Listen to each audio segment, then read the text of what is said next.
O olhar, que mudou tudo. Por 20 anos, eu sorria ao lado de um homem que escondia um universo por trás dos olhos. Era um domingo comum, café posto, jornal dobrado, a rotina que já decorávamos. Mas naquele dia, havia algo diferente. Foi o jeito como ele me olhou. Não era afeto. Não era cansaço. Era culpa. Eu tentei ignorar. Me convenci de que era só impressão. Mas quando a gente ama, o coração sempre sente antes da mente aceitar. Naquela manhã, algo dentro de mim se rompeu, mesmo sem prova alguma. Foi ali que começou a história do meu silêncio. Ele voltou a tomar o café. Sorriu como sempre. Beijou minha testa como todos os dias. Mas eu já não era a mesma. Eu me perguntei 1000 vezes, por que fingir que não vi? Por que não confrontar? E então eu entendi. Algumas mulheres não silenciam por fraqueza. Silenciam por sabedoria, por estratégia. E naquele instante, eu escolhi observar. E nunca mais esquecer. Se essa história te tocou até aqui, se você já sentiu um olhar que dizia mais que 1000 palavras, se inscreve no canal agora. Esse é só o começo. As verdades mais duras ainda estão por vir. E você precisa ouvir até o fim. Voltei para a cozinha e segui o dia como se nada tivesse acontecido. Cozinhei, limpei, fiz as tarefas. Mas dentro de mim, algo estava fervendo em silêncio. Eu não queria destruição. Queria tempo. Queria entender que tipo de homem dormia ao meu lado. E o mais difícil de tudo, queria entender que tipo de mulher eu me tornaria com aquele segredo guardado. Eu era esposa, mãe, amiga, mas acima de tudo, era alguém que ainda acreditava no amor. E por isso, decidi esperar. Decidi ver até onde ele iria com a mentira. Não foi fácil, mas foi necessário. O primeiro sinal de ruína. Os anos passaram como folhas ao vento, silenciosos, frios, e eu continuei ali, na mesma casa, na mesma cama, com o mesmo homem e com o mesmo segredo escondido entre nós. Mas engana-se quem pensa que guardar silêncio é fácil. É um exercício de paciência, resistência e sacrifício.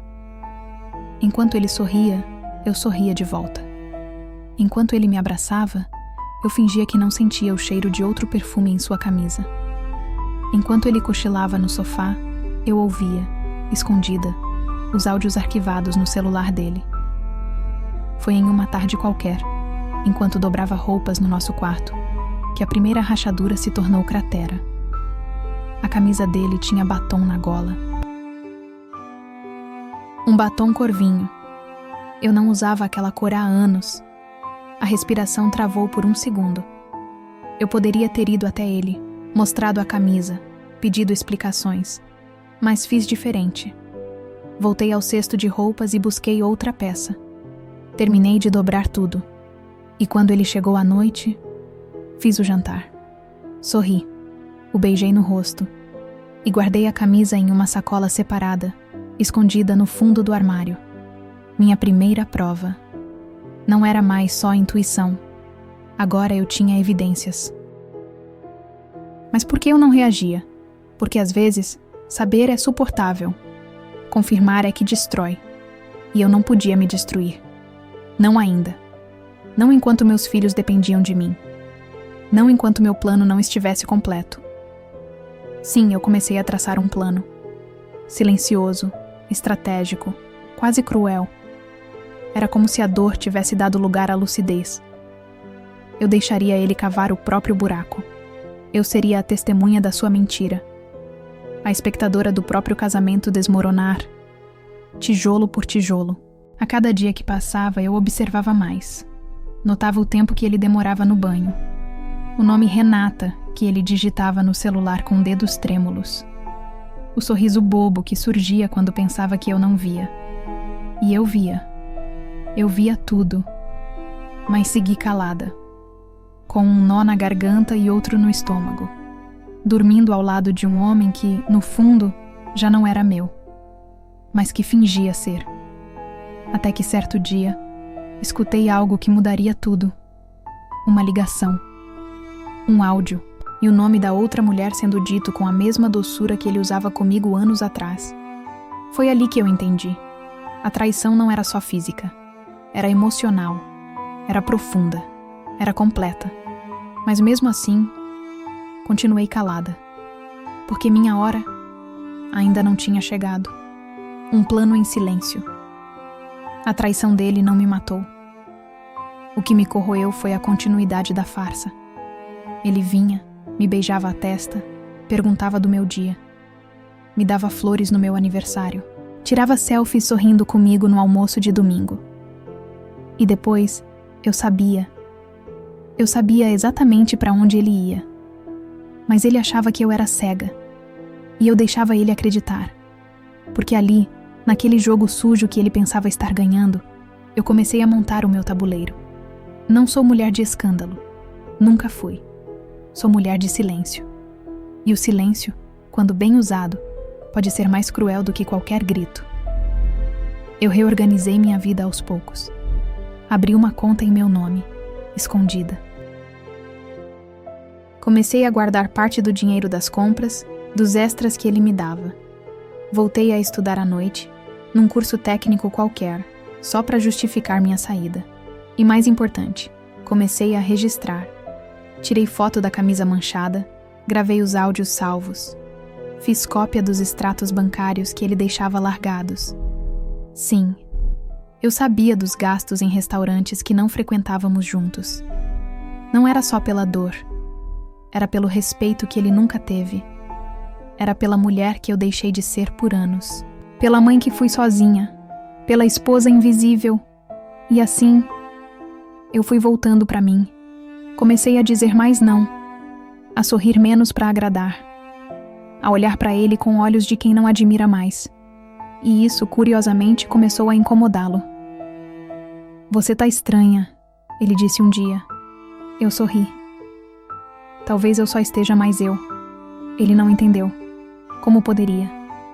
Enquanto ele vivia entre duas vidas, eu construía uma só, a minha. Nunca falei nada, nunca pedi explicações, não fiz barraco. Fiz silêncio, e o meu silêncio gritava. Aos poucos, ele começou a tentar me reconquistar, como se pressentisse que algo nele já não me movia mais. E de fato, não movia. A mágoa tinha virado plano. A dor, estrutura, a traição, munição. E eu era agora a mulher que ele jamais imaginou que eu poderia ser. Livre, mesmo presa. Forte, mesmo calada. E disposta a esperar o momento certo para mostrar tudo. Porque o que eu descobri não foi só a traição dele. Foi a verdade sobre mim. Que por trás da esposa traída existia uma mulher estrategista, inteira, desperta, e ele nem fazia ideia do que estava por vir. A vez dele sentir o vazio. Eu aprendi que às vezes a melhor vingança é não reagir, é deixar o outro se perder dentro da própria mentira, enquanto você encontra um caminho novo dentro de si. E foi exatamente isso que comecei a fazer. Ele continuava vivendo como se nada estivesse acontecendo. Mesmo depois de chegar com o cheiro de outro perfume. Mesmo depois de esquecer datas importantes. Mesmo depois de atender ligações em outro cômodo. Mas eu também fingia. Fingia que não percebia. Fingia que ainda era dele. Fingia tão bem que ele se acomodou na própria farsa. E esse foi meu primeiro golpe. Porque nada desestabiliza mais um mentiroso do que o silêncio absoluto da pessoa que ele achava que controlava. Comecei a sair mais. Me arrumava com mais cuidado. Passei a ficar em silêncio quando ele falava, mas olhando nos olhos, como quem enxerga mais do que ele diz. Isso o desestabilizava. Ele me perguntava, "Tá tudo bem?" E eu respondia, "Está." Mas o "está" vinha com uma calma que o deixava inquieto, porque quando uma mulher machucada grita, o homem encontra o conforto da culpa previsível, mas quando ela silencia, ele sente medo. E ele começou a sentir. Começou a me chamar de distante, fria, mudada. Começou a tentar agradar com jantares, E, ironicamente, flores. As mesmas flores que ele dava antes de sair para vê-la. Eu aceitava, guardava, sorria. E cada vez que ele fazia isso eu sabia, ele estava se perdendo. Porque agora quem mentia era eu. Eu mentia ao dizer que estava tudo bem. Mentia com meus sorrisos. Mentia com meus abraços. E ele acreditava. Porque o ego masculino é cego diante da mulher que sabe fingir bem. Até que um dia, ele chegou mais cedo do trabalho. Me viu no sofá, com meu notebook no colo, concentrada. Perguntou: "Você tá falando com alguém?" Respirei fundo. Fechei o notebook com calma e respondi: "Comigo mesma." Ele não entendeu, mas algo nele começou a desabar naquele momento. Ele parou de sair tanto, começou a me observar, e pela primeira vez em anos, passou a me perguntar coisas que não perguntava mais. "Você me ama ainda? Você tá feliz? Tem alguma coisa acontecendo?" E ali, eu entendi que ele estava sentindo o que me fez sentir por anos. A dúvida, a insegurança, o medo de perder. Era a vez dele sentir o vazio. Mas não o mesmo vazio que ele criou em mim. Era pior. Porque o meu vazio, eu preenchi com silêncio, estratégia e amor próprio. O dele estava só começando. E ele não fazia ideia de como sair dele. Porque desta vez, não era eu quem estava perdida. Era ele. E eu só estava esperando o momento certo. Sempre soube. A vida tem uma ironia cruel. Às vezes, o verdadeiro poder está em não usá-lo, até a hora certa. E a minha hora chegou. Foi num sábado nublado. A casa estava silenciosa, como se o próprio tempo soubesse que algo estava prestes a acontecer. Ele estava no sofá, distraído com o celular. Eu, na cozinha, lavava a louça em silêncio, como tantas vezes antes. Mas naquele dia, o silêncio pesava diferente. Não era mais dor. Era antecipação. Quando terminei, sequei as mãos devagar, fui até ele e perguntei: "A gente pode conversar?" Ele levantou os olhos, surpreso. Fazia tempo que eu não pedia conversa. A última vez que eu tinha feito isso, ainda acreditava que ele era meu.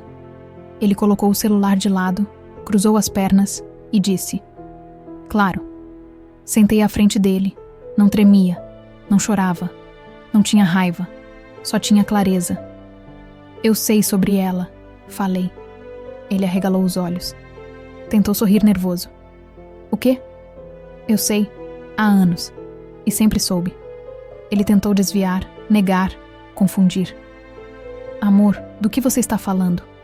Você está imaginando coisa... Renata, perfume doce, ligações escondidas, camisa manchada. Quer que eu continue?" O rosto dele desbotou.